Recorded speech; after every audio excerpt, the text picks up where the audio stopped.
Os invito a abrir vuestra Biblia en el Evangelio de Juan, capítulo 5. Estamos estudiando el pasaje de todo el capítulo en el que Jesús ha sanado a un paralítico en el día de reposo. Y esto trajo un conflicto, una oposición de los judíos contra Jesús, cuales le acusan de no cumplir el día de reposo. Una declaración de Jesús a esta acusación hace que los judíos no solamente le persigan por sanar en el día de reposo, sino que según el versículo 18, ellos procuraban matarle, no solamente porque violaba el día de reposo, sino porque también llamaba a Dios su propio Padre, haciéndose igual a Dios. Este fue el resultado de las palabras que Jesús dijo en el versículo 17. Jesús dijo: hasta ahora mi Padre trabaja y yo también trabajo. Una declaración que para cualquier judío de aquella época hacía que Jesús se considerara Dios, que Jesús estaba diciendo que Él es Dios igual al Padre. Desde los versículos 19 al 47, Juan, movido por el Espíritu Santo, está recogiendo un extracto de la enseñanza de Jesús acerca de esta acusación de los judíos. Lejos de aclarar que ellos han entendido mal y que en realidad Él no es Dios, Jesús aprovecha esa situación para decir más firmemente esa declaración de su deidad. Y por eso estamos estudiando esta sección del versículo 19 al 47 con el título Jesucristo es Dios. Esto debe traer mayor consuelo, mayor ánimo y certeza a los corazones de los creyentes para poder enfrentar todas las mentiras y engaños de Satanás que traen muchos falsos pensamientos, falsas enseñanzas acerca de Cristo y especialmente de su deidad. Él está diciendo en este texto que Él es Dios. Y vimos en el domingo pasado el primer argumento que Jesús presenta para decir que Él es Dios. Y es que Jesús tiene una obra unificada con el Padre. La obra unificada del Hijo y del Padre demuestra que Él es Dios. Y eso es lo que estudiamos el domingo pasado. Esto lo que significa es que Jesús afirma tener la prerrogativa de la deidad, es decir, que es capaz de hacer lo que solo Dios puede hacer. Y el resto de la Escritura nos apunta a este hecho. Jesús afirmó tener control del destino eterno de los hombres. El destino eterno de los hombres está en las manos de Dios, incluido de Cristo Jesús como Dios. Y en este texto lo hemos visto en el capítulo 5, versículo 22. Porque ni aun el Padre juzga a nadie, sino que todo juicio lo ha confiado al Hijo. Y eso lo veremos a continuación. El Hijo tiene la autoridad, tiene el poder, tiene los atributos divinos para juzgar al mundo. Él también afirmó tener la autoridad sobre el día de reposo. Por ejemplo, en Marcos capítulo 2, versículo 28, Jesús dijo: por tanto, el Hijo del Hombre es Señor aún, incluido del día de reposo. Así que Él está diciendo que Él, como el Hijo de Dios, es el Señor, el soberano. Eso es un atributo que solo Dios posee del día de reposo, porque Dios instituyó el día de reposo y Cristo, siendo Dios, es el Señor del día de reposo. Cristo también afirmó tener poder para responder a las oraciones. En Juan capítulo 14, versículo 13, dice: y todo lo que pidáis en mi nombre, en el nombre de Cristo, dice, lo haré. Observa que Jesús está diciendo, lo haré. No dice, mi Padre lo hará. Él está asegurando que las oraciones que hacemos al Padre en el nombre de Cristo, el Hijo, Cristo, lo hará. Él tiene la autoridad para responder a las oraciones.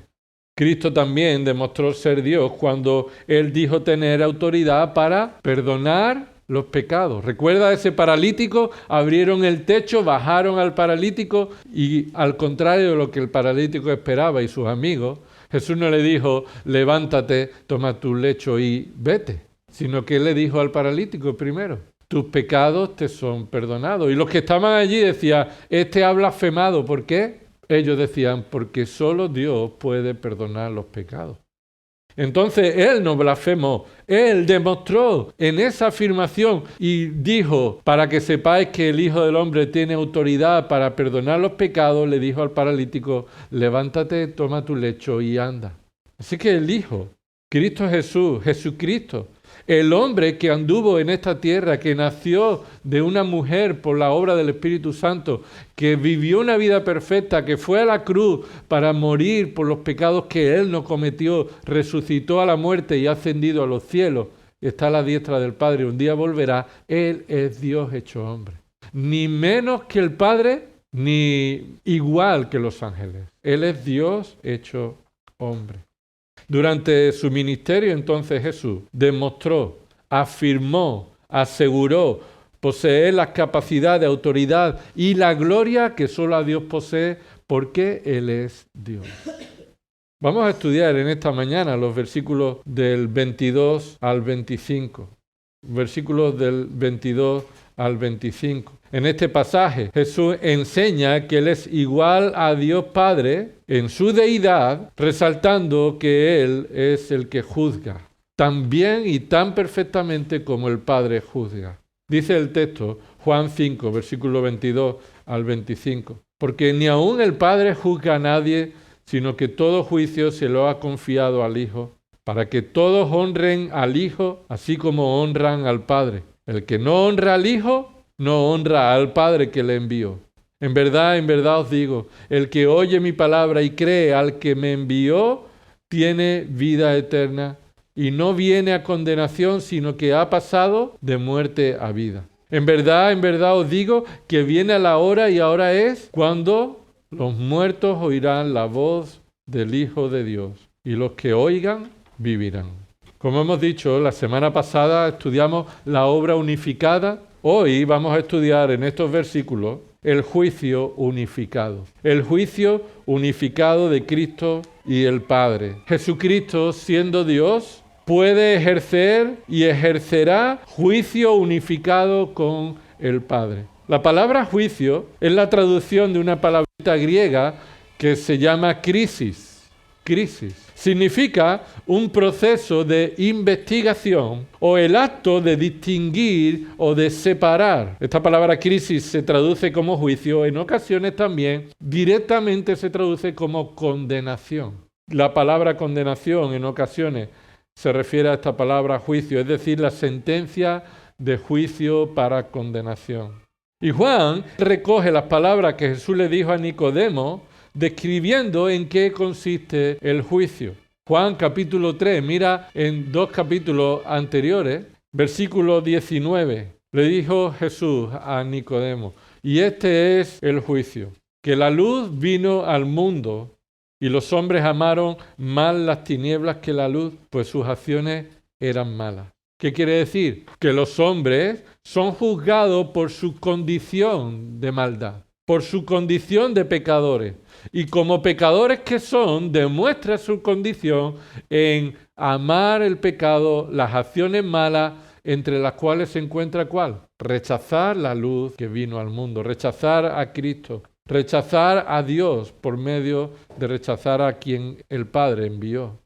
Así que Jesús enseña, con respecto al juicio, 3 aspectos que demuestran su deidad. Vamos a ver 3 aspectos del juicio de Cristo que demuestran su deidad. En primer lugar, el tipo de su juicio unificado. El tipo o la característica de su juicio unificado. Jesús en el versículo 22 describe que su juicio unificado con el Padre demuestra su igualdad con el Padre. Dice ahí que el Hijo juzga de la misma manera que el Padre.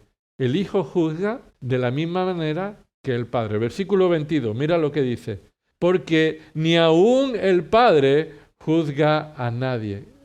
Observa esa palabra. Ni aun el Padre indica una obra que el Padre puede hacer. Lo que está diciendo Juan, o lo que está diciendo Jesús y Juan recoge, es que el Padre podría juzgar, pero Él ha dejado que las obras las realice el Hijo. Y añade, ni aún el juicio se lo ha reservado Dios Padre hacia Él, sino que todas las cosas, como hemos leído desde el versículo 19, todas las cosas que el Padre puede hacer, las hace el Hijo, que dice ahí, de la misma manera. Y nada puede hacer el Padre que el Hijo no puede hacer.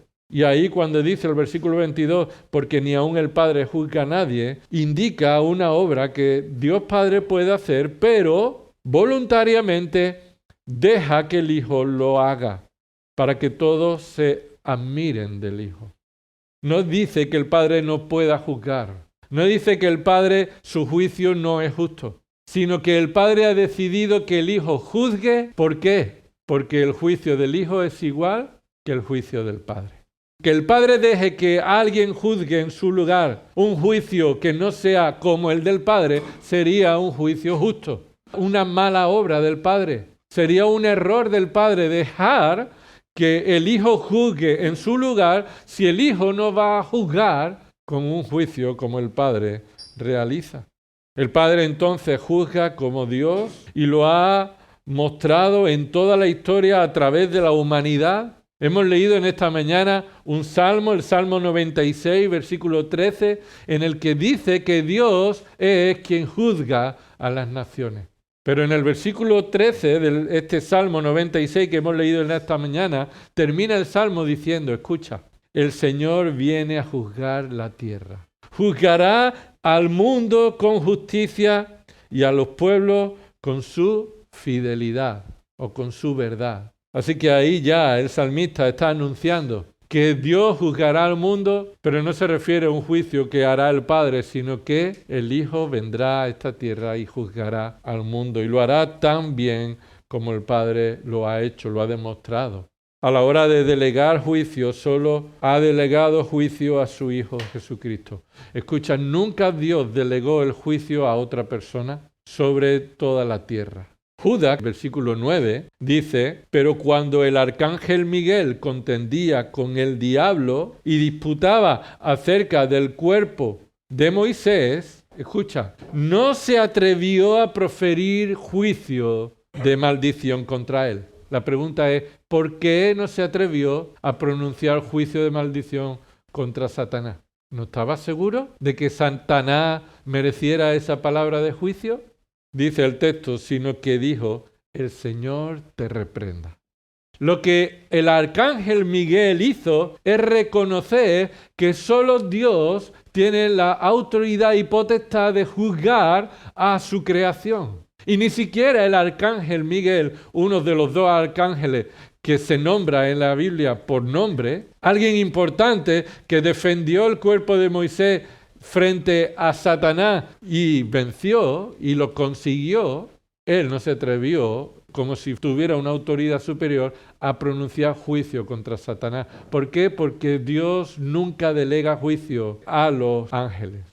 Así que aquellos que dicen que Jesús es como un ángel o es creado, es el mayor de los ángeles, están mintiendo y no tienen en cuenta que la Biblia enseña que el juicio pertenece a Dios y el Padre lo ha delegado en el Hijo. ¿Por qué? Porque el Hijo es Dios. Sí vemos a ángeles ejecutando juicio, mandados por Dios para traer juicio. Pero el juicio no viene por decretarlo los ángeles, sino que ha sido decretado por Dios. Solo Dios entonces posee la autoridad, la perfección, la divinidad para ejercer la reprensión, para ejercer el juicio, y Jesucristo no es menor que el Padre a la hora de juzgar.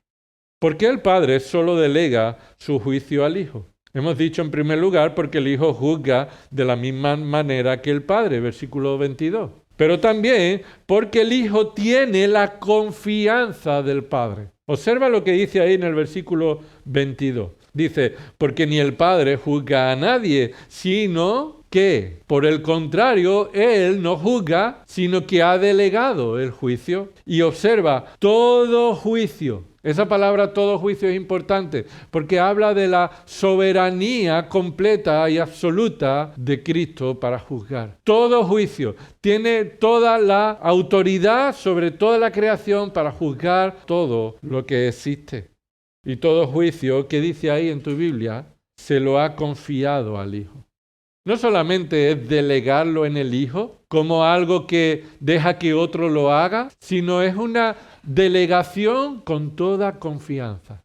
Ahí la palabra expresa que el Padre tiene toda la confianza en el Hijo, en cómo Él va a juzgar.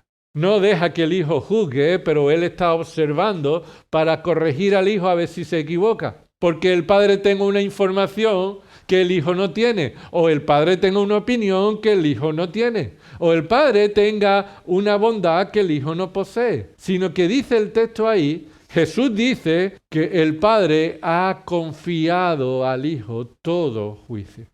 El padre entonces está confiado en que el hijo puede juzgar todo sobre la creación. La pregunta es ¿por qué? ¿Por qué puede el padre confiar en que el hijo puede juzgar como él? Porque Jesucristo es Dios. De nuevo está Jesús diciendo, yo soy Dios y yo tengo un juicio sobre toda la creación. Eso demuestra que yo y el Padre somos uno. El Padre delega en el Hijo la función de juzgar como parte de esa economía trinitaria, lo que se le llama economía trinitaria, es decir, el Padre, el Hijo, el Espíritu Santo siendo iguales en esencia, siendo dignos de toda gloria, ninguno mayor que el otro, en sus funciones, en sus tareas, trinitariamente han decidido que cada uno va a hacer una función diferente. Así que porque el Hijo esté en la posición de hombre y se someta a la voluntad del Padre habiendo tomado cuerpo de hombre o habiéndose hecho hombre, no significa que el Hijo sea menor al Padre, sino que la economía trinitaria de las funciones, esto es lo que el Trino Dios ha decidido. De tal manera que, escucha, el Padre juzga, el Hijo juzga, ¿y qué dice Juan 16, versículo 8? Y cuando Él venga, refiriéndose al Espíritu Santo, el otro Consolador, convencerá al mundo de pecado, de justicia, ¿y qué termina diciendo? Y de juicio. Y en el siguiente versículo dice, y de juicio porque el príncipe de este mundo ha sido juzgado. Ese es Satanás. ¿Y ha sido juzgado por quién? Por el Espíritu Santo. Así que vemos la Trinidad ejecutando juicio de una manera perfecta, administrando su justo juicio y soberanía en esta economía trinitaria. ¿Cómo se describe entonces el juicio de Dios? Es importante definir o señalar algunas descripciones acerca del juicio de Dios. En primer lugar, el juicio de Dios es un juicio justo. Juan 5:30 dice el Señor, yo no puedo hacer nada por iniciativa mía, esto es, no soy yo solo, sino lo que hago es en unión perfecta con el Padre, como oigo, juzgo, y mi juicio es justo, porque no busco mi voluntad, sino la voluntad del que me envió. Es decir, la voluntad del que me envió y la mía es igual, es perfecta, y mi juicio es justo, adecuado, conforme a la rectitud y santidad de Dios. Apocalipsis 19:11 también dice Juan que vio el cielo abierto y aquí un caballo blanco, y el que lo montaba se llamaba Fiel y Verdadero. ¿Recuerdas quién es ese? Nuestro Señor Jesucristo viniendo a la tierra para enfrentar la batalla del Armagedón. Y dice, su nombre se llama Fiel y Verdadero y con justicia juzga y hace la guerra. Apocalipsis 19:11. Así que Cristo vendrá a esta tierra y juzgará con justicia. El juicio de Dios es un juicio verdadero, no solamente justo, sino verdadero, en base a la verdad. Juan capítulo 8, versículo 16, pero si yo juzgo, dice Jesús, si yo juzgo, mi juicio es verdadero, porque no soy yo solo, sino yo y el Padre que me envió. Juan 8, 26, también él continuó diciendo, tengo mucho que decir y juzgar de vosotros, pero el que me envió es veraz y yo las cosas que he oído de él, estas digo al mundo. El juicio de Dios es justo, verdadero. El juicio de Dios es horrendo, horrendo. ¿Recuerda ese pasaje de Hebreos 10, 27? Cierta horrenda expectación de juicio y furia de un fuego que ha de consumir a los adversarios es lo que le espera a los pecadores. La expectativa de un juicio horrendo. Un juicio horrendo. No porque sea horroroso, es injusto y es falso, sino porque es de acuerdo a el pecado que es juzgado. Y si el pecado ha sido contra el Dios 3 veces santo, eterno y verdadero, ¿qué juicio merece ese pecado tan ofensivo? Un juicio tan horrendo como ese. Otras veces lo hemos dicho, ¿verdad? No es lo mismo que tú vengas y me des una aguantada a mí y yo te lleve al juicio, al juzgado y te denuncie por haberme dado una aguantada. El juez posiblemente diga, pues, una multa por haberle pegado a este hombre. Pero si vas y le das una aguantada al presidente de un gobierno, su ofensa ha sido mayor y tu condena va a ser en proporción a la ofensa a quien le diste. Y esto es lo que la Biblia enseña, que el juicio de Dios contra los pecadores es horrendo porque ha sido una ofensa al Dios eterno y santo. Y el castigo está a la altura de la ofensa. El juicio también es un juicio universal. Universal. Nada ni nadie se escapará de ese juicio. Hechos de los Apóstoles 17, versículo 31 dice, porque Él, y se refiere al Padre, Él ha establecido un día en el cual juzgará al mundo en justicia por medio de un hombre, y esa palabra hombre está en mayúscula, porque no es un hombre cualquiera, es el hombre que Él ha designado, es nuestro Señor Jesucristo. El Padre ha designado un día para que haya juicio contra los pecadores, y Él ha designado un hombre, nuestro Señor Jesucristo, habiendo presentado pruebas a todos los hombres al resucitarle de entre los muertos. La resurrección de Cristo demuestra que ese hombre resucitado ha sido determinado por Dios, el Padre, para traer juicio a esta tierra. Un juicio universal. Como dice Romanos capítulo 2, versículo 16, en aquel día en que según mi evangelio Dios juzgará los secretos de los hombres mediante Cristo Jesús. El Padre juzgará los secretos de los hombres mediante Cristo Jesús. Ese día llegará, un tiempo en el que nada se podrá esconder y nadie se podrá esconder. Primera de Corintios capítulo 4, versículo 5. Por tanto, no juzguéis antes de tiempo, esto es a los creyentes, y se les da la razón, sino esperad. Ese es el mandato, esperad. ¿Hasta qué? Esperad hasta que el Señor venga. ¿Quién es ese Señor? Nuestro Señor Jesucristo.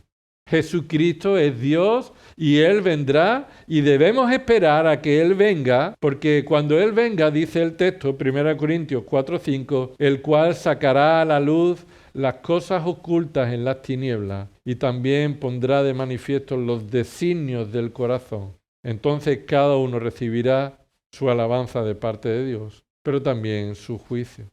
Porque vemos a Jesús, el Rey de Reyes y Señor de Señores, trayendo un juicio profundo, completo, soberano. Recuerda las cartas de Cristo a las iglesias en Apocalipsis. Juan está describiendo al Cordero que lo ha visto y dice que sus ojos son como llamas de fuego. Y esa es la representación del poder de Cristo, la capacidad de Cristo para observar profundamente todo. Y todas las cartas empiezan diciendo algo. Conozco. Y ese conocimiento es la base del juicio que Cristo trae a sus iglesias, a toda la creación. Y por último, el juicio es un juicio poderoso. Un juicio poderoso. Apocalipsis 18:8. Por eso, en un solo día vendrán sus plagas, muerte, duelo y hambre, y será quemada con fuego. Y termina diciendo, bajo la descripción de este juicio, porque el Señor Dios que la juzga es poderoso. El juicio requiere poder. Puedes juzgar no solamente por conocimiento, no solamente por perfección, justicia y verdad, no solamente por capacidad para juzgar a todas las naciones, sino con poder. Él es poderoso para juzgar y su juicio es justo, perfecto, verdadero y soberano. Así que estas son algunas descripciones del juicio, no solamente del Padre, sino del Hijo. El juicio que Cristo ejerce y que demuestra su deidad es una de las razones por la que Él demuestra que no es un ángel, Él demuestra que no es un ser creado, sino que Él es el creador y el que puede juzgar a toda la creación. El tipo de juicio unificado del Hijo con el Padre demuestra que Él es Dios. ¿Por qué? Porque Jesucristo es Dios, puede juzgar del mismo modo que el Padre puede juzgar. Es lo que hemos visto, ¿verdad? Versículo 22. En segundo lugar, vamos a ver el propósito del juicio. El juicio unificado tiene un propósito. Y ese propósito, descrito por Jesús, es una razón por la que Jesús demuestra ser Dios. El propósito del juicio. En primer lugar, en el versículo 22 encontramos que el Hijo es admirable, es digno de admiración por juzgar como el Padre. Versículo 22, mira lo que dice el versículo 22. Porque, ¿no empieza así? Porque. Y esta es la segunda razón. Porque es una razón. Pero el versículo 21 también ha empezado con porque. Así que el versículo 21 nos da una primera razón, el versículo 22 nos da una segunda razón. Y esas dos razones son las razones de qué. Tenemos que ir al versículo 20. Y dice, pues el Padre, versículo 20, pues el Padre ama al Hijo y le muestra todo lo que Él mismo hace, y obras mayores que esta le mostrará, ¿para qué? Para que os admiréis. Obras mayores que esta os mostrará por medio del Hijo para que os admiréis. ¿De quién? ¿Os admiréis de quién? De Él, del Hijo, estamos hablando del Hijo. Y que las obras del Hijo son las mismas obras que el Padre haría. Y el Padre le muestra al Hijo las obras que tiene que hacer para que os admiréis del Hijo. ¿Cuál es la primera obra que se describe? Versículo 21, la obra de la resurrección, como estudiamos el domingo pasado. La obra de la resurrección, el Hijo puede resucitar, como dice ahí el versículo 21, porque así como el Padre levanta a los muertos y les da vida, así mismo, es decir, de la misma manera, el Hijo también da vida a los que Él quiere soberanamente. Esa es una obra por la que debemos admirarnos del Hijo. La segunda obra, ¿cuál es? Versículo 22. Porque ni aun el Padre juzga a nadie, sino que todo juicio lo ha confiado al Hijo. Y por eso os debéis admirar del Hijo. Él es digno de admiración porque Él realiza una obra que solamente Dios puede hacer. Esta es la obra de juzgar a todos. Así que observa que el Hijo, Jesucristo, nuestro Señor y Salvador, Él es el Hijo que merece la misma admiración que merece ¿quién? El Padre. Así que cuando alguien pone en duda que Cristo sea Dios, debe observar que Jesús está diciendo que el Hijo merece la misma admiración que el Padre porque hace las obras que el Padre también puede hacer. Y una de esas obras es por su juicio perfecto, por ser un juez divino. Debemos admirarnos de Él. Eso es uno de los propósitos. Él juzga para que nos admiremos, lo admiremos. El segundo propósito, Él juzga para ser honrado. Él juzga para ser honrado. Y viene ahí en el versículo 23 con esa clara conjunción. ¿Para qué? ¿Lo ves ahí en el versículo 23? Dice ahí, para que todos honren al Hijo. Así que el Padre ha dejado el juicio. Yo puedo juzgar, pero el Padre dice, yo puedo juzgar, pero voy a dejar o he dejado todo juicio a mi Hijo. ¿Con el propósito de qué? De que Él sea honrado. Él sea honrado. Con una honra igual que la del Padre. Por eso dice el versículo 23, todos honren al Hijo así como honran al Padre. Todos honren al Hijo, así como honran al Padre. Es decir, está dando por supuesto que el Padre está siendo honrado por personas, ¿verdad? Todos los que honran al Padre deben honrar al Padre porque Él es el Dios de Israel. Es el Dios de los ejércitos, como hemos estudiado, ¿verdad? Es el Dios de las naciones. Él no solo juzga a Israel, juzga a Edom, juzga a Nínive, juzga a todas las naciones. Y ese Dios que se ha revelado en el Antiguo Testamento hace su presencia en esta tierra por medio de su Hijo. Y Cristo llega a esta tierra y dice, soy yo el que juzga. El mismo que juzga durante tantos siglos a las naciones y a Israel, soy yo. Y si honráis a Dios como el que juzga, entonces tendréis que honrar también al Hijo. Porque el que juzga igual manera, porque Él es Dios. Es más, hace una declaración tan rotunda en el versículo 23 para reafirmar esta unidad, la unidad de la honra del Hijo con el Padre. ¿Qué termina diciendo el versículo 23? El que no honra al Hijo, no honra al Padre que le envió. Así que nadie de los judíos que están escuchándole hablar, que quieren matarlo por haber blasfemado, según ellos, haciéndose igual a Dios, Jesús les dice, no podéis honrar al Padre si no me honráis a mí. Y si no me honráis a mí, no estáis honrando al Padre. ¿Por qué? Porque el Padre y el Hijo son uno en esencia. Uno en esencia, uno en gloria, uno en honra, uno en alabanza, uno en adoración. Así que el Hijo debe ser honrado como el Padre es honrado. En el Salmo 2 también se dice esto, besad al Hijo, honrad al Hijo para que no se enoje. Y está anunciando a las naciones que se están rebelando contra el Hijo y que se están diciendo, unámonos, rompamos sus cadenas y echemos de nosotros sus cuerdas. ¿Y qué hace el Padre desde el cielo? El Padre se ríe, porque es absurdo que hagan esto. Y el Padre no va a juzgar, sino que ha dicho, he dejado mi juicio en el Hijo. Así que honrad al Hijo para que no se enoje. Si no honráis al Hijo, no estáis honrando al Padre. Porque el Hijo y el Padre son dignos de la misma gloria. En Apocalipsis 14, versículo 7, hay un cántico y una gran voz se escucha en el cielo y dice, temed a Dios y dadle gloria, porque la hora de su juicio ha llegado. Adorad al que hizo el cielo y la tierra, el mar y la fuente de las aguas. Adoradle porque su juicio ha llegado, porque Él es el creador de todas las cosas y Cristo es el creador de todas las cosas. El Padre es el creador de todas las cosas y el Espíritu Santo es el creador de todas las cosas.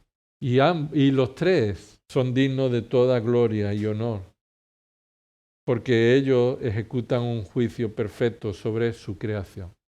La misma gloria que el Padre merece es la misma gloria que el Hijo merece. ¿Y por qué? Porque vemos que el Hijo puede ejercer el juicio que el Padre puede ejercer también. Y Jesús entonces está afirmando que Él va a juzgar, Él ha sido confiado por el Padre este juicio. Ese juicio es para que todos honren al Hijo. Aún los ángeles adoran a Dios por su juicio. Y vemos, hermanos, Apocalipsis no es un libro de juicio solamente. ¿Sabes lo que más hay en Apocalipsis? Es alabanza, adoración. Porque Dios merece ser adorado y honrado por todo lo que Él ha anunciado en Apocalipsis. Y mientras está sucediendo en la tierra todos los juicios, en el cielo hay ¿qué? Alabanza y adoración al Dios que trae juicio a la tierra. Y oí al ángel, Apocalipsis 6:5, de las aguas que decía, justo eres tú, el que eras, oh santo, porque has juzgado estas cosas. Por eso, cuando hayamos sido glorificados, como hemos recordado, se nos ha recordado en esta mañana, antes de la mesa del Señor, con la venida de Cristo, el arrebatamiento de la iglesia, nuestra transformación, los que estemos vivos, o la resurrección de aquellos que hayan muerto. Nuestra unión con Cristo nos lleva a reconocer que cuando Él traiga juicio en esta tierra, nuestra respuesta, ¿sabes cuál va a ser? Gloria a Dios. Gloria al único Dios verdadero, a Jesucristo, quien trae este juicio. Apocalipsis 16:7, oí al altar que decía, sí, oh Señor, Dios Todopoderoso, verdadero y justos son tus juicios. Y capítulo 19 de Apocalipsis, versículo 2, porque sus juicios son verdaderos y justos, pues ha juzgado a la gran ramera que corrompía la tierra con su inmoralidad, ha vengado la sangre de sus siervos en ella y recibe gloria el Padre, el Hijo, el Espíritu Santo. Así que, hermanos, Jesús aquí está diciendo que Él es Dios porque Él merece la misma honra que el Padre al traer un juicio perfecto. Eso es lo que hemos estudiado, ¿verdad? Estamos viendo, ¿no? En primer lugar, hemos visto que Jesús demuestra ser Dios por el tipo de juicio, por su juicio igual de perfecto que el Padre. En segundo lugar, demuestra a Jesús que Él es Dios porque Él merece la honra que el Padre merece al igual por su juicio. En tercer lugar, Jesús demuestra ser Dios por el resultado de su juicio. El resultado de su juicio. El juicio de Dios trae un resultado. Y aquí se describe dos resultados de su juicio y un medio por el cual es posible uno de ellos. Dos resultados y el medio por el cual uno de ellos es posible. Observa el primer resultado. Versículo 24. El Hijo libra de juicio al pecador que cree a Cristo. El Hijo libra de juicio al pecador que cree a Cristo. Y empieza ese versículo con una cláusula importante. Versículo 24. De cierto os digo. ¿Cuándo dice el Señor Jesús estas palabras? De cierto os digo. Cuando viene una verdad crucial que el hombre debe conocer, debe creer. ¿A quién se lo dijo poco antes? En el capítulo 3. A Nicodemo le dijo 2 veces también, de cierto te digo, que el que no nace de arriba no puede ver o no puede entrar en el reino de Dios. Aquí el Señor Jesús está hablando no en una conversación privada, sino pública, a todos los que está escuchando para defender su deidad con una afirmación que llama la atención. Si estabas pensando en la lavadora o estabas pensando en la comida, llega una frase que trae atención a tu mente. De cierto te digo. A veces el predicador usa palabras así como mira, ¿no? Escucha, para llamar la atención cuando se nos van los pajarillos por ahí. Y el Señor utiliza esto para traer una verdad crucial que todo hombre necesita saber. ¿Cuál es esta verdad? Versículo 24, que el que oye mi palabra. ¿La palabra de quién? La palabra de Cristo. El que oye mi palabra y cree al que me envió, es decir, ¿cree a quién? Al Padre que envió al Hijo, ¿con qué? Con unas palabras. Así que ahí está utilizando un recurso, Jesús, un recurso en el que sustituye a uno por otro que es igual. El que oye mi palabra y me cree, no dice eso, ¿verdad? El que oye mi palabra y cree al que me envió, y lo que está haciendo es un recurso de ambos somos iguales. El que me cree aquí a mí, me cree al Padre, lo va a decir más adelante. El que oye mi palabra y cree al que me envió, ¿qué dice ahí? Tiene vida eterna. Y observa que la vida eterna proviene solamente, exclusivamente por medio de la fe. Por medio de creer a Cristo. No es lo mismo creer en Cristo que creer a Cristo. Porque muchos creen en Cristo o creen en Dios porque Dios existe. Eso es lo que creen, que Dios existe. Pero no creen a Dios, no creen a Cristo. No creen su palabra, no obedecen a su palabra, no aceptan su palabra. Los demonios creen en Cristo, creen en Cristo. Creen que existe, claro que lo saben, pero no creen a Cristo. Y aquí el Señor Jesús está diciendo que por medio de la fe a Cristo, oír su palabra y creer su palabra, esto es resultado de haber recibido vida eterna. Ya lo hemos estudiado en el capítulo 3. El nuevo nacimiento es el origen de la fe. La fe proviene del nuevo nacimiento. No es la fe la que provoca el nuevo nacimiento. Porque un muerto espiritual no puede creer nada. Es necesario que venga a la vida espiritual para que un muerto espiritual pueda creer. Y el que cree tiene vida eterna. ¿Lo demuestra cómo que tiene vida eterna? ¿Cómo demuestra que tiene vida eterna? Creyendo a Cristo. Así que solo el Hijo puede librar al pecador por medio del arrepentimiento. Este es el contenido del mensaje de Cristo. Arrepentíos y creed en el Evangelio. Ese es el mensaje de Cristo. Arrepentíos y creed en el Evangelio. La buena noticia de que solo por medio de la gracia y la verdad que se encuentra en Cristo, como aquel que murió y resucitó, podemos recibir vida eterna y no en nadie ni en nada más. Mira ahí en el capítulo 12 de Juan, mira un momento, versículo 47, Juan 12, 47. Si alguno oye mis palabras y no las guarda, yo no lo juzgo porque no vine a juzgar al mundo. No está diciendo que Él tampoco va a juzgar, sino que no lo juzgo ahora, porque no he venido. En mi primera venida Jesús dijo que yo no he venido a juzgar al mundo, sino a que el mundo sea salvo. Porque no vine a juzgar al mundo, sino a salvar al mundo. Versículo 48. El que me rechaza y no recibe mis palabras, tiene quien lo juzgue. ¿Y quién es?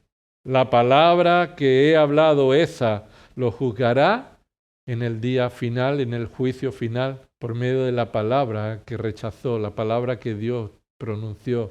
Y escucha, la palabra de Cristo no solamente comenzó cuando Cristo se hizo hombre. Escucha. La palabra que debemos creer es la palabra de Dios desde que habló con Adán. Desde que habló con Adán y le dijo, de este árbol no comerá, y comió y cayó en pecado. Esa es la palabra que él tenía que haber escuchado. Ni siquiera se habló de Cristo, ni de la cruz, ni de la resurrección. Pero ese hombre, el primer hombre, ocupando nuestro lugar de toda la humanidad, desobedeció la palabra de Dios y cayó a una situación de condenación, de juicio. Pero el Padre también habló allí a la serpiente y le anunció que vendría una simiente de la mujer, que traería la victoria. Y Dios siempre ha hablado a lo largo de la historia. Y quien es creyente y quien ha recibido vida eterna lo ha manifestado por medio de la fe. Abraham creyó a Dios y eso le fue contado por justicia, una obra justa. Y solamente los creyentes que han nacido de nuevo pueden creer a Dios. Y siempre se ha identificado así los creyentes en toda época. ¿El justo por su justicia vivirá, dice el texto? No. El justo por la fe vivirá. Y la fe es la fe que Dios proveyó en la palabra de Dios. Para creer la palabra de Dios. De todas las épocas. Cuando Dios traía anuncio de juicio y le llamaba al pueblo que se arrepintiera, aquellos que tenían fe por ser verdaderos creyentes se arrepentían. Y cuando Jeremías decía, aceptad que venga el juicio, no os vayáis a Egipto, pero ellos se fueron a Egipto, demostraron no ser creyentes.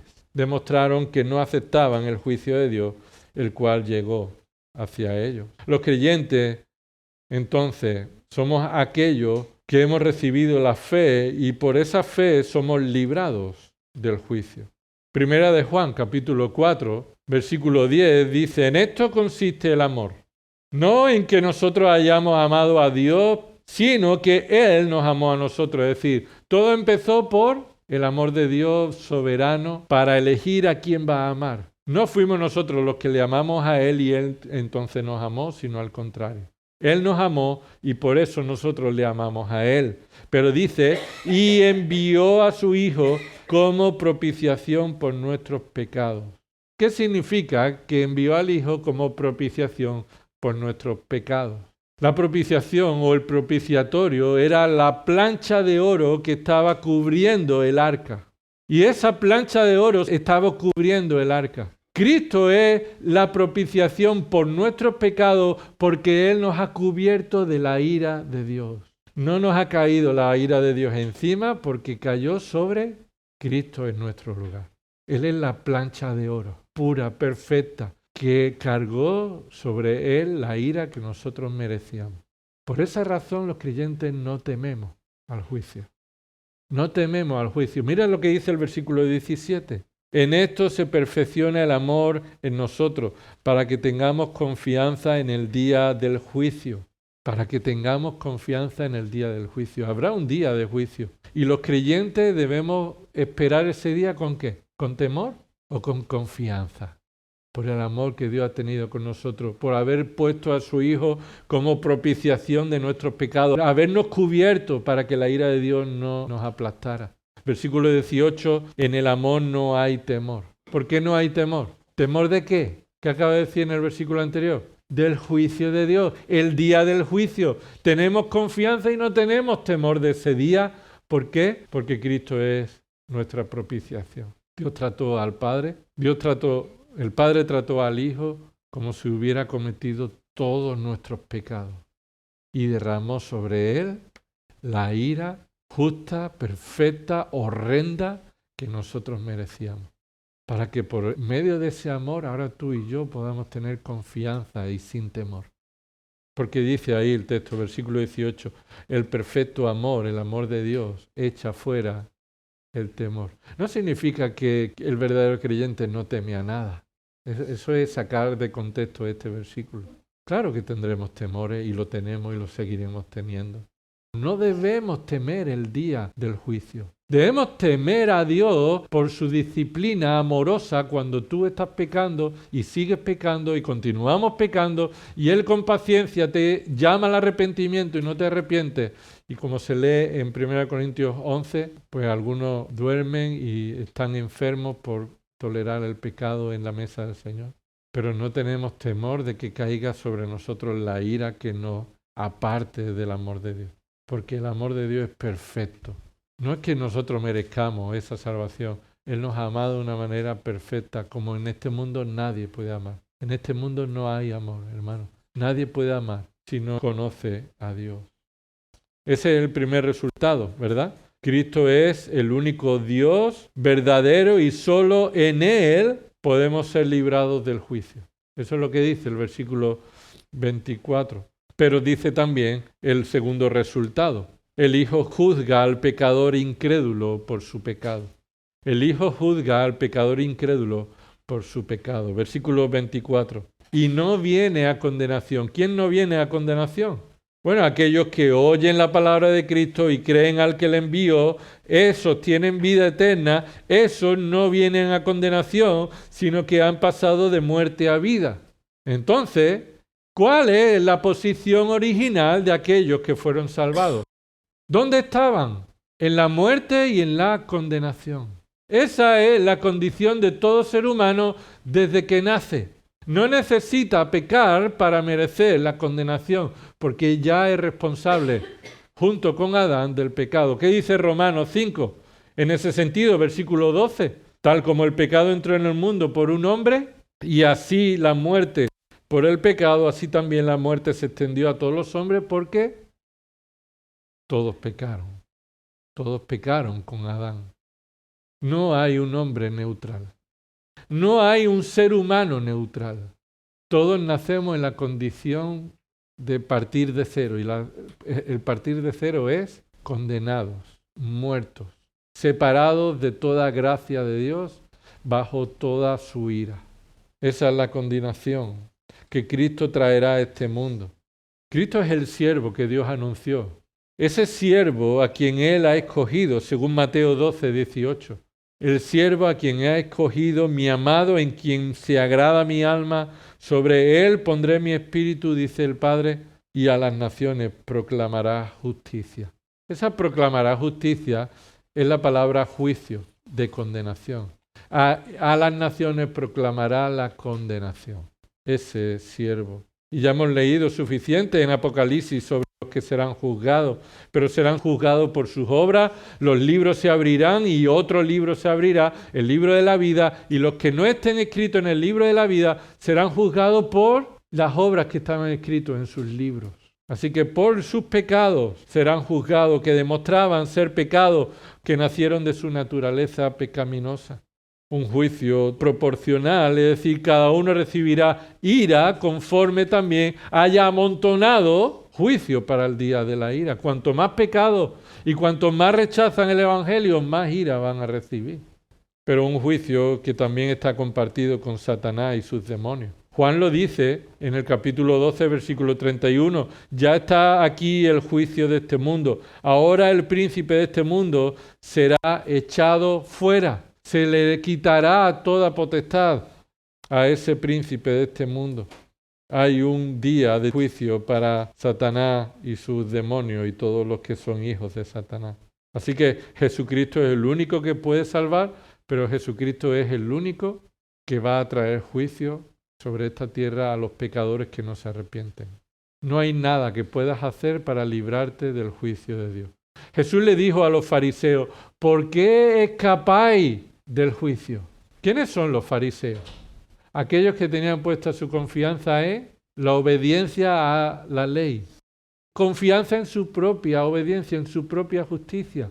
Y Cristo les confronta a ellos y les dice, ¿por qué pretendéis escapar del juicio. ¿Por qué pretendéis escapar del juicio? Mateo 23, 33. Además le llama serpientes. Serpiente, camada de víbora. Y le hace la pregunta, ¿cómo escaparéis del juicio del infierno? Por las obras no. La única forma es por medio de la fe y el arrepentimiento de nuestros pecados y la fe en Cristo. Y terminamos con el medio. Se describe el medio en el versículo 25. De nuevo con una frase que llama la atención. Si no te has enterado de lo anterior, espera, escucha otra cosa. De cierto os digo. Cristo está mostrando que Él es el que da vida a los muertos, venciendo a la muerte. Él no da vida proveyendo vida, sino matando a la muerte, venciendo sobre la muerte. En Oseas están unas palabras que Pablo recupera en 1 Corintios. ¿Dónde está, oh muerte, tu aguijón? ¿Dónde está, sepulcro, tu victoria? Porque Cristo venció a la muerte resucitando de entre los muertos. Venció a la muerte. Esa es la única forma en la que podemos ser librados y recibir vida eterna, y es por medio de la victoria que Cristo realizó en su resurrección. Por eso dice el versículo 25, en verdad os digo, que viene la hora y ahora es. ¿Cuándo dijo esto el Señor Jesús? Un poco antes. ¿Recordáis? Capítulo 4, cuando habla con la mujer samaritana y le dice, ¿dónde hay que adorar? ¿En Jerusalén o en Samaria? Y dice, mira, ni allí ni aquí. Llega la hora y ahora es. Y Jesús lo que está anunciando es que cuando Él cumpla su ministerio, ha llegado la hora en la que se hace realidad, se ha hecho la victoria posible para nuestra salvación. Y dice ahí, viene la hora y ahora es, está próxima, cuando los muertos oirán la voz del Hijo de Dios y los que oigan vivirán. ¿Cuándo eso llegó? ¿Cuándo fue ese momento? Cuando Cristo resucitó de entre los muertos. Ese es el anuncio, la hora de la resurrección de Cristo. Para que los muertos puedan escuchar la voz de Cristo y resuciten, primero tiene que resucitar el Hijo de Dios y vencer a la muerte. Recuerda que hubieron personas que resucitaron a muertos, ¿verdad? Pero eso no era demostración de que esos que resucitaron, los que hicieron ese milagro, esas personas fueran Dios, sino que demostraban que Dios estaba trayendo un mensaje y eran profetas de Dios. Pero Cristo es el que resucita por sí mismo, el que vence a la muerte, el autor de la vida que vence a la muerte. No hay poder de la muerte sobre Cristo, quien murió. Porque no hay pecado en Cristo.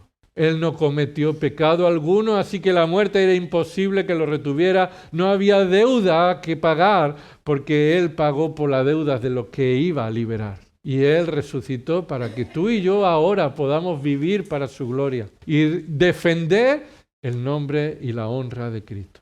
Tenemos que tener cuidado en entrar en discusiones inútiles en muchas ocasiones con los testigos del anticristo, que solamente lo que quieren es ganar debate y engañar y mentir y embarrar las cosas. No, tenemos que predicarle el Evangelio, pero también tenemos que conocer lo que la Biblia enseña acerca de Cristo. Y tanto que hablan los testigos del anticristo del juicio final, ese juicio final lo ejercerá aquellos que ellos están pisoteando, diciendo que Cristo no es Dios. Ese es el Dios que os va a juzgar a vosotros. A menos que te arrepientas y creas en Cristo como el Dios Salvador, soberano y creador, tú vas a ser juzgado por ese Cristo. Y ese es el llamado que tenemos que hacer. Así que hemos dicho que Cristo es Dios por su juicio unificado, por un tipo de juicio perfecto y concreto, un juicio justo y perfecto, por el propósito, porque Cristo merece la misma honra que el Padre, al juzgar del mismo modo que el Padre juzgaría. Y también por el resultado, porque tanto en la salvación como en la condenación, Cristo merece toda adoración. Nadie va al infierno que no se lo merezca. Nadie irá al cielo mereciéndolo. Y Dios merece toda gloria por su obra redentora a nuestro favor. Así que, si estás aquí esta mañana, pregúntate si Cristo es tu Señor y Salvador. Examina en tu corazón si tú eres un hijo de Dios. Porque todavía Dios está llamando al arrepentimiento a los pecadores. para que se arrepientan de sus pecados y crean en Cristo como Señor y Salvador. Es la única manera de ser salvo, de que la ira de Dios no caiga sobre ti. Y si no has creído en Cristo, ahora es el momento. No sé qué pasará después, no sabemos, pero ahora es el momento. Has escuchado su voz. Responde con arrepentimiento y fe. Si eres creyente, si somos creyentes, hermanos, si formamos parte de la iglesia de Cristo, prediquemos el Evangelio. Prediquemos al Cristo crucificado y glorificado. Al Cristo que es Dios, se hizo hombre y que Él es el que va a salvar a los que Él quiera por medio de la predicación, pero tú y yo somos embajadores de ese Cristo, porque un día Cristo vendrá. Y nosotros estamos aquí para decir, el día que Cristo venga será juzgado si no te has arrepentido de tus pecados. Así que prediquemos el Evangelio. También vivamos sin temor. Vivamos gozosos de la esperanza que hemos recibido. Vivamos agradecidos, un temor de obediencia, un temor no por el castigo, sino por el temor de adoración a aquel que nos cubrió y toda la ira cayó sobre él. No hubiéramos aguantado ni una milésima parte de la ira que cayó sobre Cristo. Entonces debemos vivir por Él, vivir para Él, vivir en obediencia, temor, confianza, en dependencia del Espíritu. Debemos arrepentirnos cuando caemos. Debemos luchar contra el pecado y darle gloria a Dios cuando hay tentaciones y Él nos fortalece para no caer en el pecado. Cuando es una prueba en la que podemos superarla sin caer en el pecado y damos gloria a Dios porque ha sido por su obra en nosotros que Él nos lleva a vivir en obediencia. Y terminamos diciendo, adora a Dios, honra al Hijo, honra al Padre, honra al Espíritu Santo, los cuales son dignos de toda la gloria y la honra. ¿Por qué? Porque Él es el que juzga justamente y no lo hizo con nosotros. ¿Sabes por qué Él no es injusto al habernos librado del juicio que nosotros merecíamos? Porque cayó sobre su Hijo. No nos salvó sin que su justicia quede sin satisfacer. Cristo satisfizo la justicia del Padre. Y el Padre castigó al Hijo para que tú y yo ahora tengamos vida eterna, seamos declarados justos. Por eso adoremos al Señor. No se nos olvide cada mañana en la que nos levantamos que el Señor es digno de toda gloria por habernos librado de ese juicio. Señor, te damos gracias por tu palabra, por la perfección de Cristo. Gracias porque has dejado en sus manos todo juicio perfecto. Que nosotros respondamos, Señor, con arrepentimiento, con fe, que traiga salvación a los pecadores, Señor, que crean y se arrepientan de sus pecados y crean en Cristo como Señor y Salvador. Señor, te damos gracias porque estas palabras nos traen consuelo, confianza y echan fuera el temor al contemplar el amor que has tenido con nosotros entregando a tu Hijo en propiciación por nuestros pecados.